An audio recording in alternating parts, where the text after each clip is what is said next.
Right, welcome everyone. On behalf of the History Behind Deepend team, we'd like to thank you for coming today. We're kicking off B Corp Month 2025. A big month of events, but we're very proud to be working with the B Local Sydney team to start. But this is the start of many events, so make sure that you check the website to follow what's going on and get amongst it.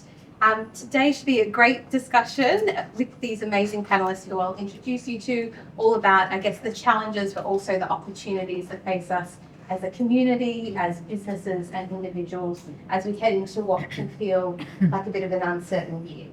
Before we dive in, I'd like to acknowledge the traditional custodians of the land on which we stand, the Gadigal people of the Eora Nation. We pay our respects to elders past, present, and emerging. A couple of thank yous before we start. First to the legends at Keeps Normal, who donated a couple of cases today for us all to enjoy. To the B Local team and Natalia in particular. Thank you so much for your support in bringing everything together. It's been amazing. And equally to our team here at History and Deepend, who have worked tirelessly to put this together, with Helen from our team leading from the front. Right, as everyone knows, becoming B Corp certified, maintaining B Corp certification is a major process and commitment.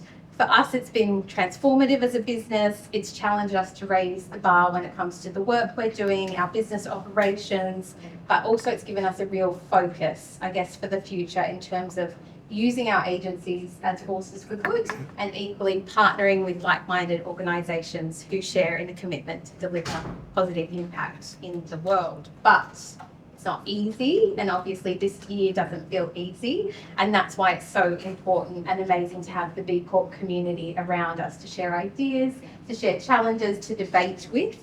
And we're really only on the start of our journey as businesses, so we've been overwhelmed with the support and goodwill. So thank you again for your support, and thank you to our panellists in advance for your wisdom, your time, your generous donation of insights as well. So let's crack into it. We're here to talk today's action, tomorrow's impact. Our moderator is Chris Crammond, who's a partner here at Deepend, and alongside him we have three amazing B Corp champions who are going to unpack the current landscape and how they're navigating it. So we have Sharon DeBevs, Community Development Manager at Beyond Bank, which is the highest rated B Corp bank in the country, so we're lucky to have you here. Sharon's passionate about the power of community, driving growth in the B Corp space alongside the not-for-profit and community clubs portfolio. We have Chris Tate, Operations Manager at the amazing Pablo and Rusty's Coffee Roasters, one of Australia's leaders in specialty coffee. You're a pioneer in the industry, Chris, in terms of sustainability, we know, and so we're lucky to have you, and you play that fundamental role in driving sustainability through all of Pablo and Rusty's operations. We have Laura Beaumont, Head of Global Communications, PR, CSR at Jurlique, so just a small role.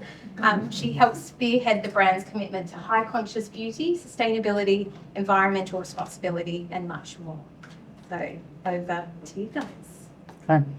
Welcome everyone, and thank you to Eddie for the introduction. I thought I would start by saying the first thing I did today was sort of open up the news, and every second headline was about the American stock market that was in absolute free fall. And I read a joke. I'll start with a joke. It was almost as if the person at the wheel had declared bankruptcy 6 times. But, you know, but jokes aside, you do, at this point in our lives, you almost have to kind of steel yourself every time you do turn on the news and read another story about a corporate or government leader that is paring back social responsibility, diversity and inclusion and sustainability measures. And so despite all of that, it's very refreshing that you have all turned up tonight to have a chance to hear from this diverse panel who is genuinely committed to leaning into what it means to be B Corp and living and breathing some of those values.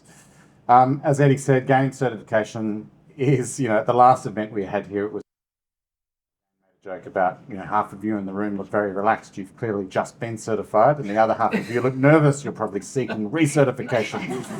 But in order for us to be on that journey and drive lasting and meaningful change, those goals that we set ourselves in certification absolutely need to be entrenched, and that takes focus and planning and long-term commitment, something that clearly is obviously lacking and quite clearly lacking in government at the moment. So that change has to be driven both internally and externally with customers and also with staff alike. So we are very fortunate to have this panel with us tonight, obviously all champions for what B Corp stands for. So I thought I would start tonight by starting tonight's conversation with Sharon. As Eddie pointed out, the Community Development Manager for Beyond Bank. But as a means of introduction, some interesting facts on the banking sector in Australia. So Australia has 55 mutual or customer-owned banks. 1 in 5 of those see ethical banking as a source of competitive advantage. Customer-owned banks give back to their communities at a rate of nearly 9 times higher than some of the major banks. And actually 15% of all B Corp banks globally are actually located in Australia. So we totally over-index in that industry in this country, which is a great thing. So in the midst of all of that, in a very tough competitive market from a B Corp perspective, Beyond Bank is a shining beacon of purpose within that group. So having first gained certification over 10 years ago, which means they've been through that recertification process, how many times? 3? I think we're up to 4 this year. Up to number 4 this year. And they have consistently sought to maintain and improve upon their B Corp score each and every time they have sought recertification. So Sharon, thank you for joining us, and congratulations on what a stellar, amazing record. I thought I would just begin by asking, in light of that, and in light of the fact that, all of us have kind of limited resources to devote to these things, what are some of the key areas of focus for you in that regards this year? Yeah, absolutely. So I've got some notes here today because my sustainability team is over in Adelaide and they were very clear about what messaging they wanted me to share with you tonight. So you'll have to excuse me, but 2025 is a recertification year for Beyond Bank.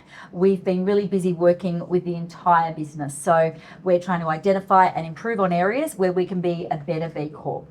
And that makes us better for our customers and for their communities. The bar to become a B Corp is rising, and it's really about identifying where our gaps might be.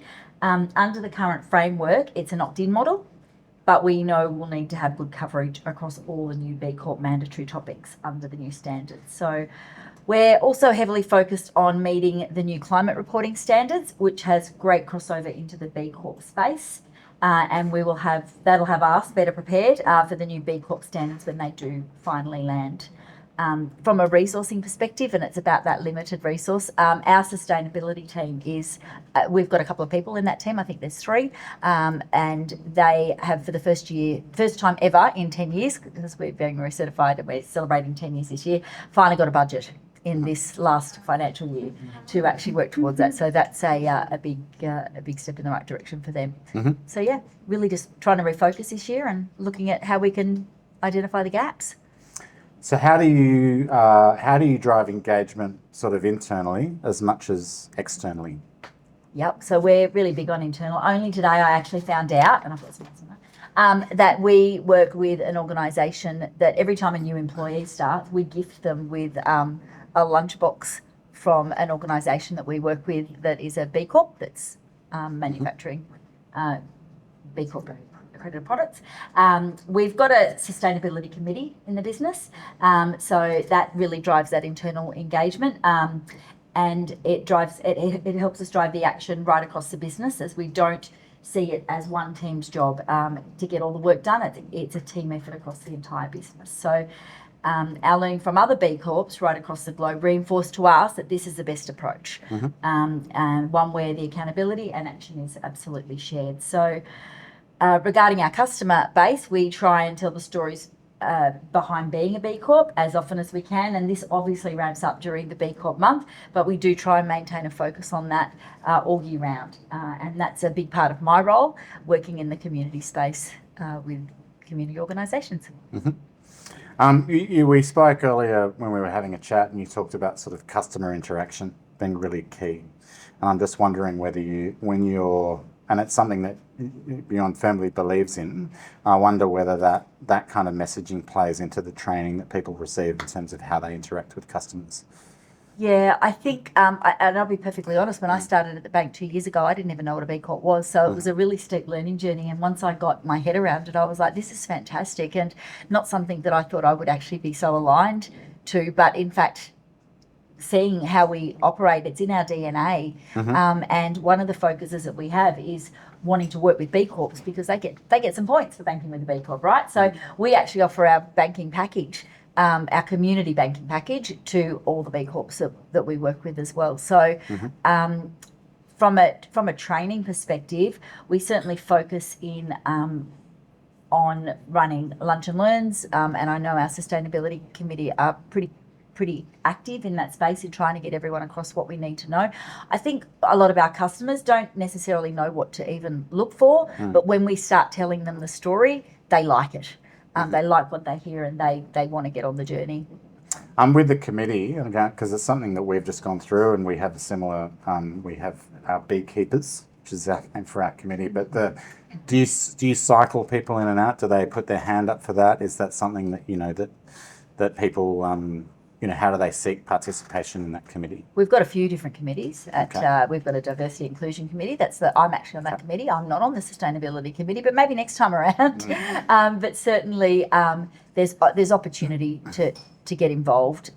You can't have, we're 700 employees in Australia. You can't have 700 people all on the one committee. So expressing your interest, of course, and then seeing what everyone can bring to the table, because you want a diverse committee.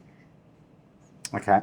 And last question, can I ask how are you using your commitment to B Corp to try and drive a genuine point of connection with your audience? Yeah, absolutely. So our B Corp certification has driven a strong connection with the community sector, definitely. And it's proven to be a genuine point of difference when we introduce ourselves to our prospective community partners. Being able to describe what it means through storytelling is always our preferred approach, as it enables the audience to really connect more meaningfully than if we just tried to talk about being a B Corp in a technical way. So we try to describe what it means for our business and our stakeholders, and try to use examples that connect. So last year we actually issued an ECG survey to our customers to help us understand what the top ECG issues were most important to them, and we had just over 2,000 responses, which we thought was fantastic.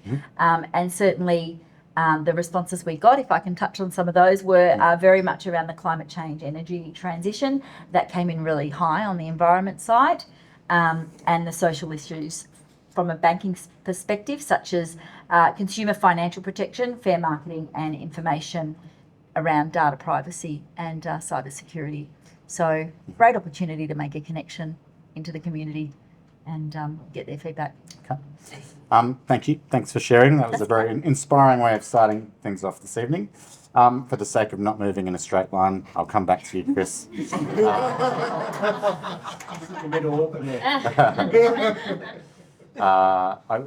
We're saving some secret things for last. No pressure. So Laura, thank you for joining us tonight. Our next B Corp champion, Jalik, has run a highly successful and much loved business for over 35 years.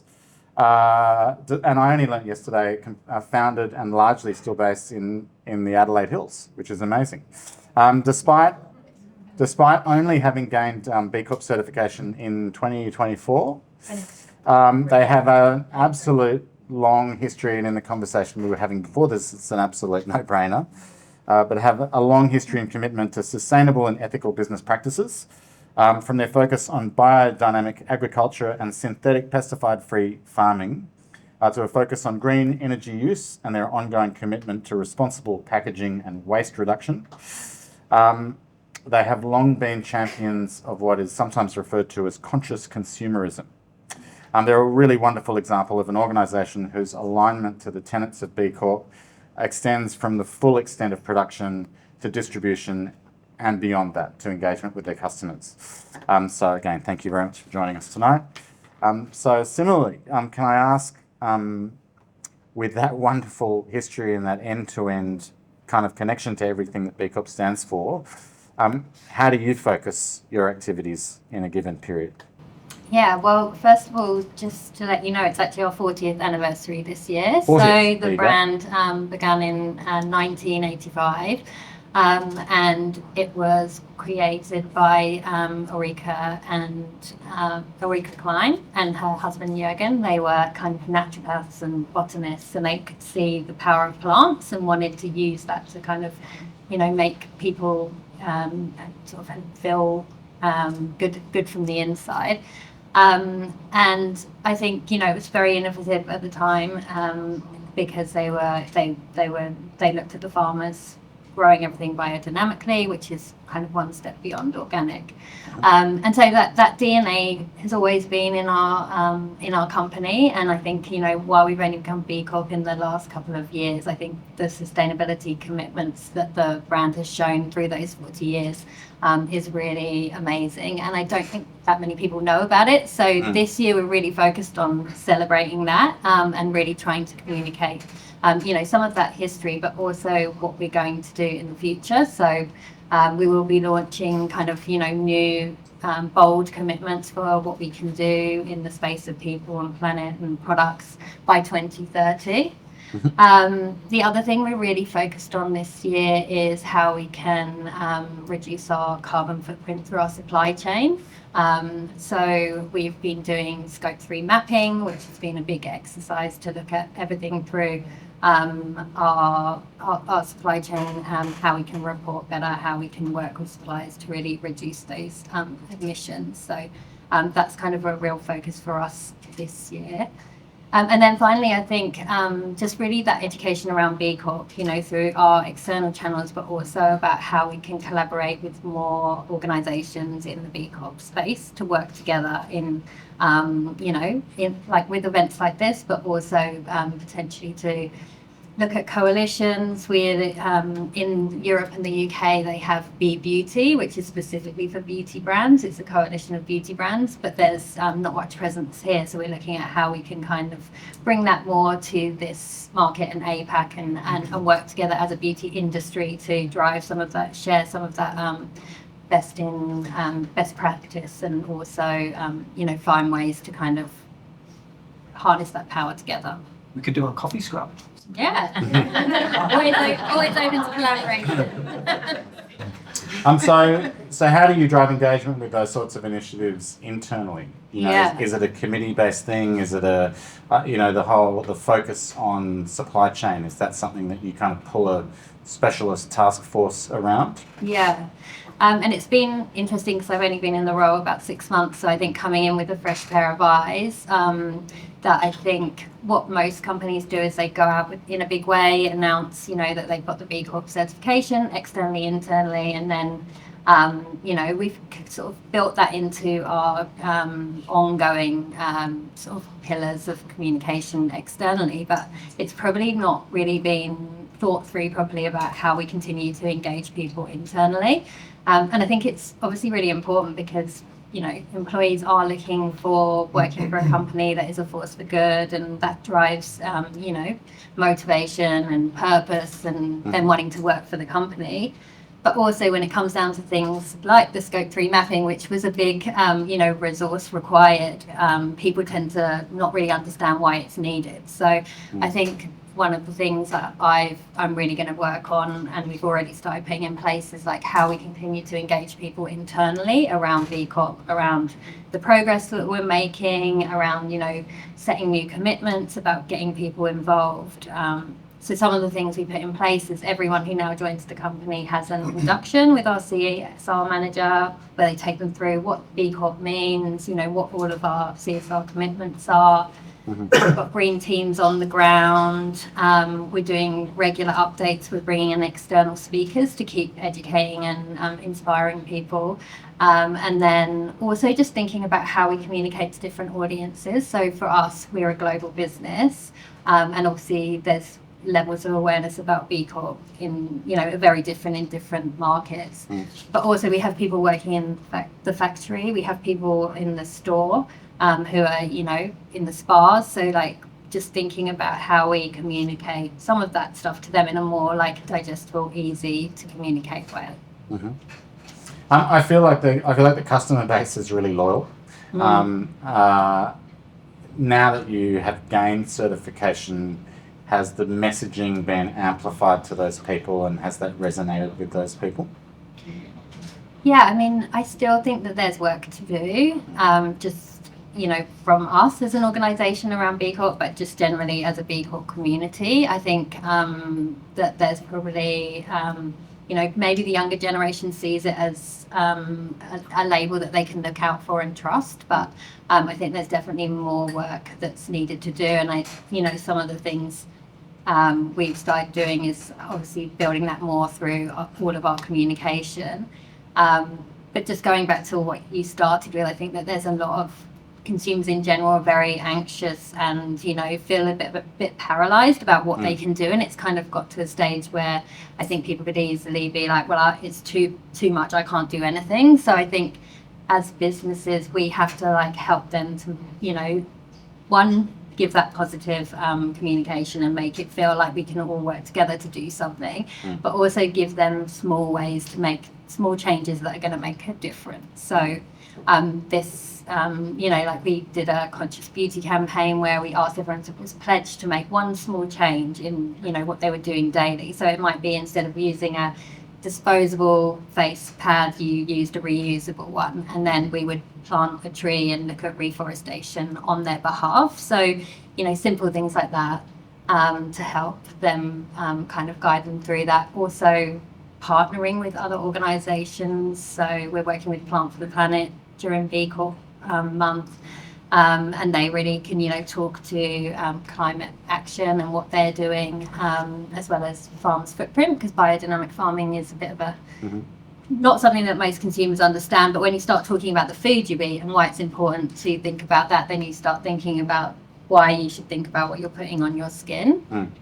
And then just finally, I think the transparency of your processes, really showing the behind the scenes. So we have consumers can actually go to our farm, they can do a farm tour, they can see everything that we do and what we grow, and as you said, that sort of seed to skin process. And we've also got media from around the globe coming to our farm at the end of this month, and we're not just taking them to the farm, but we're taking them to the lab and the factory and everything, so they can see everything that we're doing. And I think that transparency is also really builds trust in a brand as well.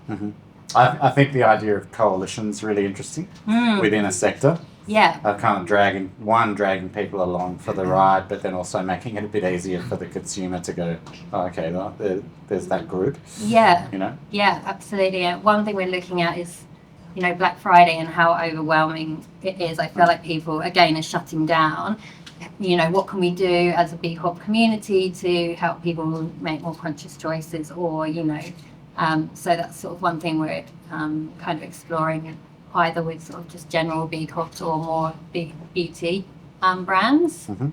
So I think wherever we can work together as a community, I think that will really help raise awareness and educate people on the importance of, looking for companies that are a force for good. Thank you. That's some really wonderful examples for us to all take inspiration from. So lastly, and certainly not least, it's my pleasure to welcome Chris Tate, Operations Manager for Pablo and Rusty's. In case you were not aware, Pablo and Rusty's is an Australian specialty coffee roaster who has long been known for their commitment to sustainable and ethical practices. I hope I get this right. They were founded in 2003. Out of the back of a Subaru. Brand new chat. Yeah, in the Blue Mountains. So pretty rough. Founded in 2003, and not only have they held B Corp certification since 2017, they are also proudly a carbon neutral organisation and a member of 1% for the Planet, which means they donate, and again I hope I get this right, they donate at least 1% of their revenues to environmental causes. So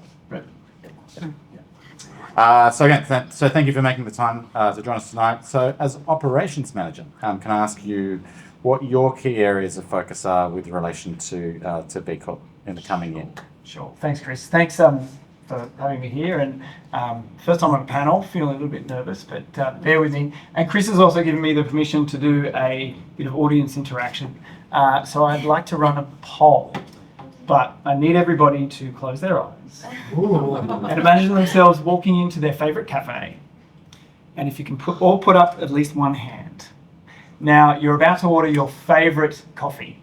That coffee that you just cannot go the day without. And the server gives you that price. Now, there is a point where you need to put that hand down where that price is just simply too much to pay. So I'm going to start at $4. $4, okay, that's good. $4.50, very good. $5, $5 for a flat white. $6. You know, this is a good quality coffee. $7. Okay, we're starting to drop some hands. $8. Right. Okay, so if everybody opens their eyes, I love like coffee. I'll share. There was one person with their hand up. Yeah. And that's really just to illustrate our number one priority this year is the price of coffee. So in 2024, the price of coffee increased rapidly. And since March last year, it has now doubled.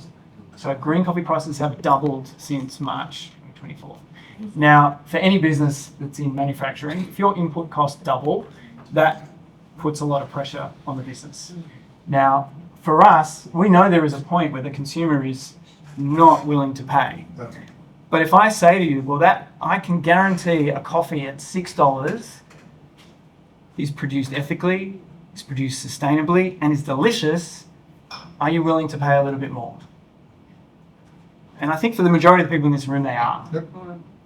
But that poses a challenge because we're a unique audience here, and I think it's a pretty like-minded room. For a lot of Australians, a lot of people around the world, they're simply not willing to pay that much. So the biggest challenge we face is how do we convince more people that paying a little bit more for their coffee is actually a really valuable thing. And it means the long-term viability of the industry, which touches so many hands. Yep, not just our baristas' hands, our servers, our cafes, that sort of thing. Not just our cafe owners, but all the way back to source, back to farms, back to pickers, back to people who are often, in communities that are third world based. And our challenge is making sure that we can educate the broader community. Paying that little bit more will ensure that tomorrow they can still drink a coffee at their local cafe. They can still consume something that isn't just a medicinal hit, but something that really glues society together.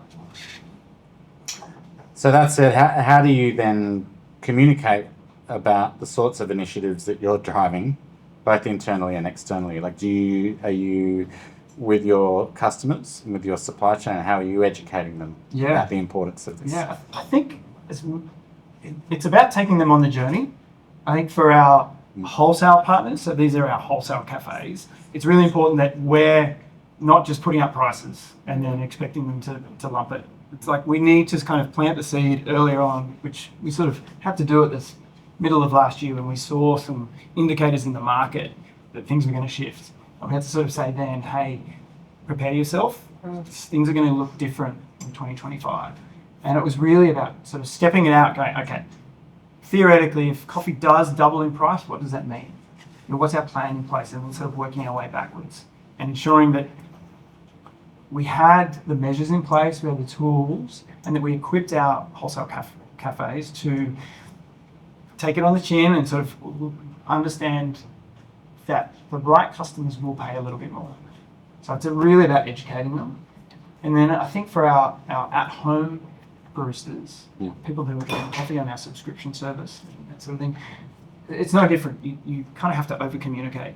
And we acknowledge that we're not going to be able to take everybody on that journey. There is a point where they do jump off. And we'd like to think that there's enough people out there who are willing to pay a little bit more that our business will remain viable. We're sort of testing that theory at the moment. It's going to be a challenging 12 months, but we're committed to it.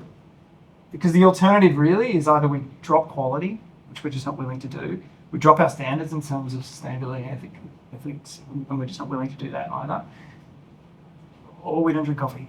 And that's It's not going to happen. That's not enough. When we were chatting earlier, you were talking about, I thought it was really interesting, some of the kind of packaging innovation. And I'm wondering whether, you know, those sorts of campaigns, and maybe you can tell these guys about that story about the Japanese packaging, because I thought that was kind of interesting. Is that a way of running a campaign like that and using some kind of product innovation to better educate people at the same time? Yeah, I think for us, like the idea of that journey that I sort of spoke to, and mapping out a suite of products that are suitable for people on their coffee journey. So you might have people that are pod drinkers. So let's, as best we can, provide them a solution that is ethical, sustainable, delicious coffee via a pod. Maybe it's beans, maybe they've got a machine at home. What you were alluding to earlier is our portables, which are a drip bag coffee solution. So effectively, you put tear open the bag, put it over a cup, add hot water, and away you go. And it's like a freshly brewed coffee right in front of you. It's not like it is, because it's straight off the roast. But again, it's kind of meeting people where they're at on their journey. Not saying, oh no, you're not for us because you don't, you're a pod drinker. It's like, no, here's an option if you're a pod drinker. Now you're going to pay a little bit more because it's a fully compostable, biodegradable pod, but you can drink it enjoying it in the knowledge that it's done in a way, it's produced in a way that is sustainable and ethical as well. I think it's really interesting, if you ask me to think for 5 seconds about coffee, I just think people drink coffee the way that you're describing it. There are completely different types of people that drink coffee, and the way in which you can communicate that kind of sustainability message may be slightly different to all of them. So there's quite a bit of, from a comms perspective, there's quite a bit of work to be done to map out who all of those different people are and how do you talk about B Corp alignment to drive a positive connection with those people based on the sort of coffee obsessed person that they are? Yeah. And I think that's a challenge as well. Like, not everybody cares. Like, for me, provenance is really important. Where it's come from, the hands that have produced it. But I think I'm pretty unique in that sense. And for the majority of consumers in Australia, that they just still that kind of medicinal, I need my shot, need my coffee just to function. So how do we change that kind of narrative, that internal narrative to, a coffee is something that needs to be savoured. It's so complex. There's so much going on. It's a fruit. It's the fruit. It's the cherry, the seeds of fruit. And we need to approach it in a similar way. So again, that's sort of education. Maybe it's a coffee. That's the Pepsi Coke challenge of coffee. Yeah. All right. So a big thank you to all of our speakers tonight.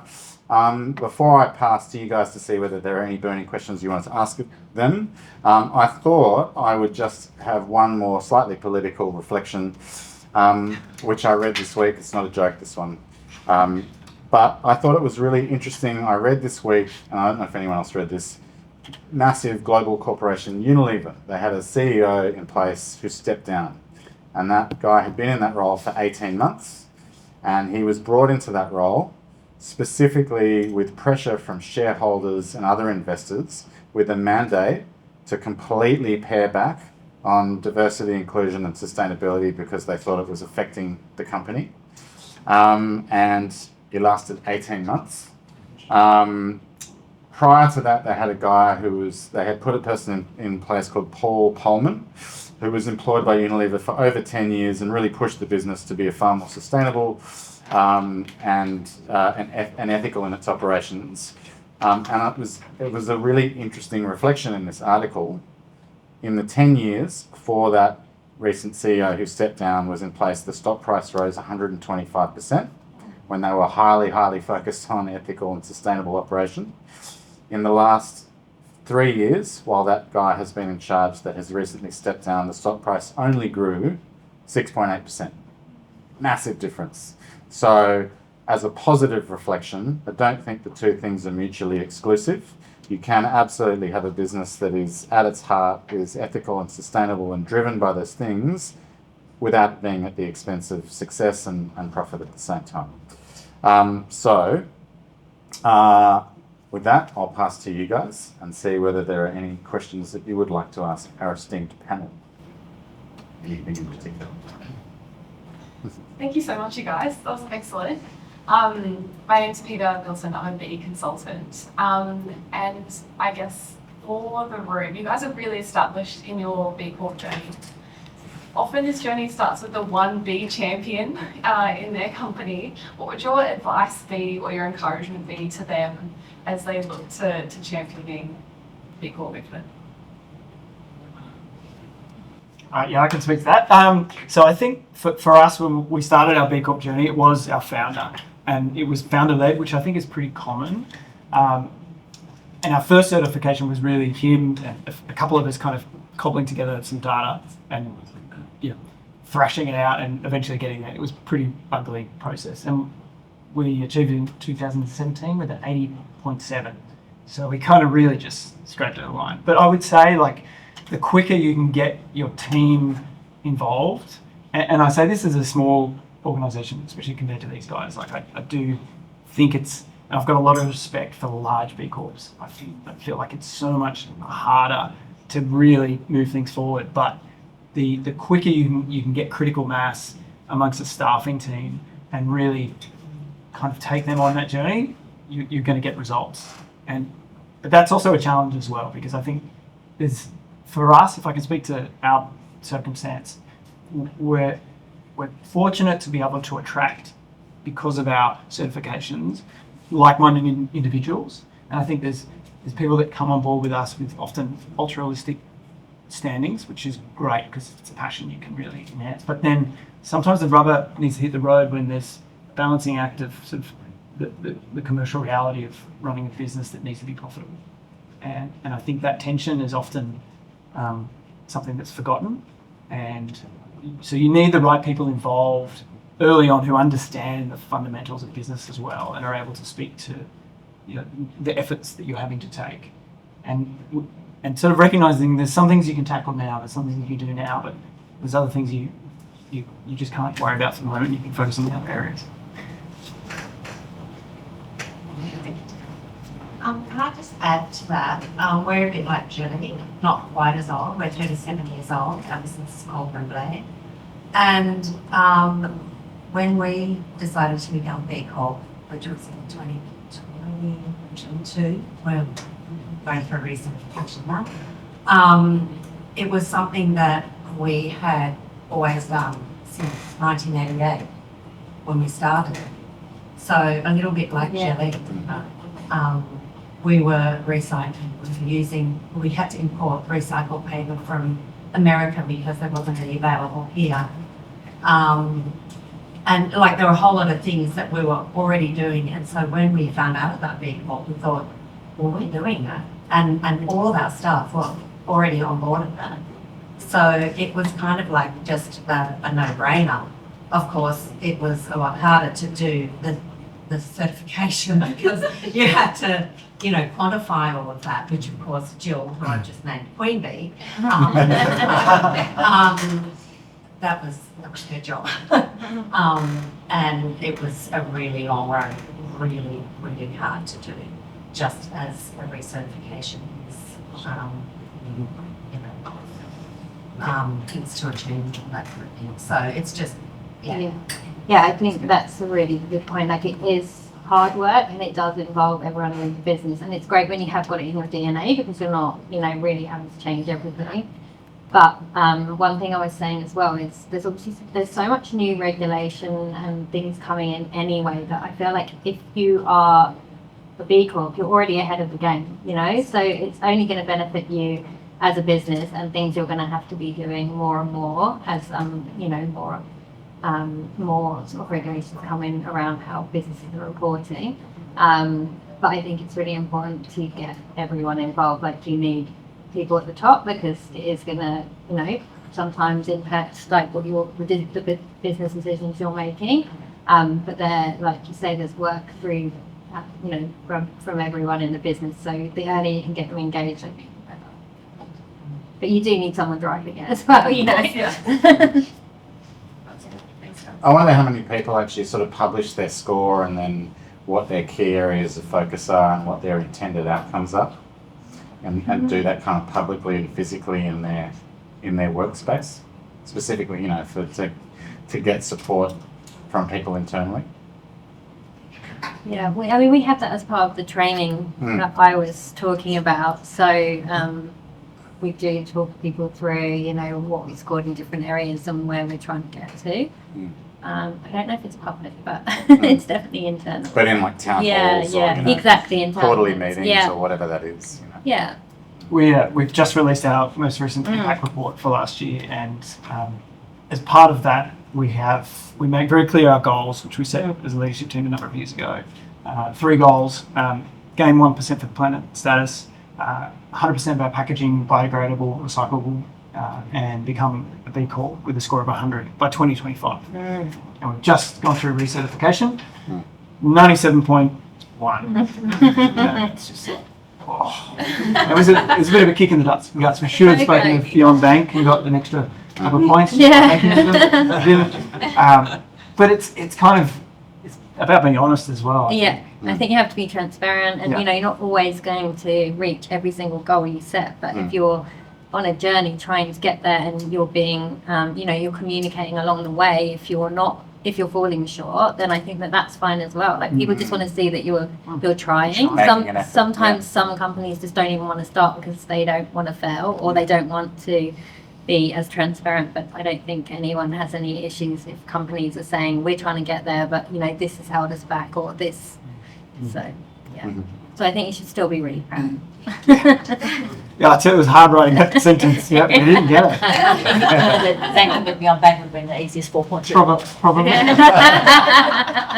So I think we had a question here. Yeah, Raman here, founder of Unleash Health. We're the world's most impactful media channel for consumer brands. So we leverage the power of consumer wellness to drive deep engagement. Very similar to B Corp, just in the space of health, wellness and longevity. My question is, how do you drive education, both in the marketplace and internally? And which typically do you find more challenging in order to basically get the full benefit out of a B Corp certification? I think from May, I'll jump on the external stuff. Yeah. We work, we've got 12 community development managers around the country. So that makes our job, I suppose, of getting it out there and talking about it. It's like I was saying earlier, it's about really trying to organically have that conversation and taking people on that journey, because often they don't even know what they're looking for. So it's part of our training when we start to learn about what it means and how it impacts, and through the storytelling we do with the communities that we work in. So I look after the charity space and not-for-profit space and the community club. So being able to tell that story on how we give back to the community, it engages people really quickly, and what impact that money has that we give back. So it's the storytelling piece to really engage externally. I actually think it's probably harder to engage sometimes internally. Did you? Yeah, I mean, I think storytelling is definitely from an external perspective, and that's something we're very focused on this year. And sort of telling that whole seed to skin journey, and I was talking about that transparency around the process, which I think helps. I mean, that's something I'm focused on this year, is like how we continue to educate internally. So we're looking at like quarterly events where we bring in people, so maybe partners, someone from B Lab, we might get someone from G Beauty.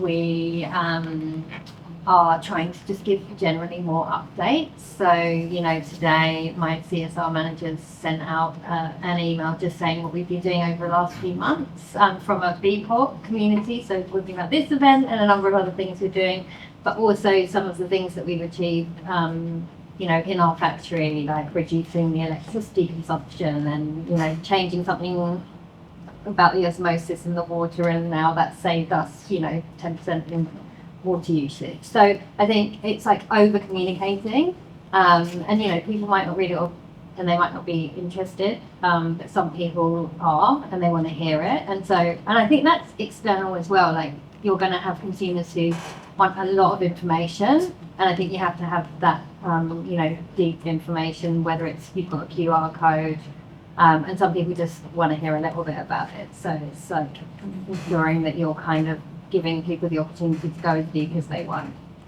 Your brand is very unique. I mean, you have an extremely loyal customer base. What I'm really keen to hear is how have you leveraged the certification of this nature to kind of go beyond that loyal customer base? And is there any sort of quantification to that?